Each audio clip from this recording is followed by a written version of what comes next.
সকালে নাশতা খেতে বসেছিলেন কয়েকজন মানুষ। ঠিক তখনই বারের দরজা ঠেলে ভেতরে ঢোকে প্রায় ৯০০ কেজি ওজনের বিশাল এক ষাঁড়। বারের ভেতরে বিশাল ষাঁড় ঘোরাঘুরি করতে দেখে আতঙ্কিত হয়ে পড়েন বারের খদ্দেররা।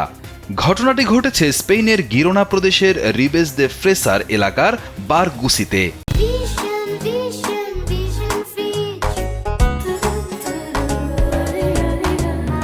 চারণভূমি থেকে গবাদি পশু এক স্থান থেকে অন্য স্থানে নেওয়ার সময় পালের পেছন দিকে থাকা ৩ বছর বয়সী ষাঁড়টি দলছুট হয়ে পড়ে।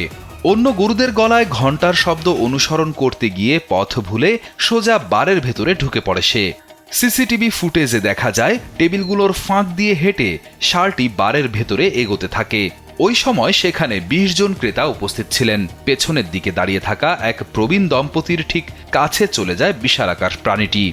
তবে ঠিক ওই চরম বিপদের মুহূর্তেও অসাধারণ সাহসিকতা এবং বুদ্ধিমত্তার পরিচয় দেন একজন ওয়েটার।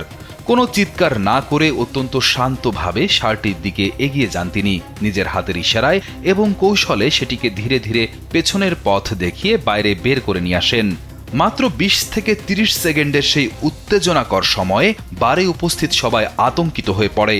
কোনো প্রাণহানি বা বড় ধরনের ক্ষয়ক্ষতি ছাড়াই শেষ হয় ঘটনাটি।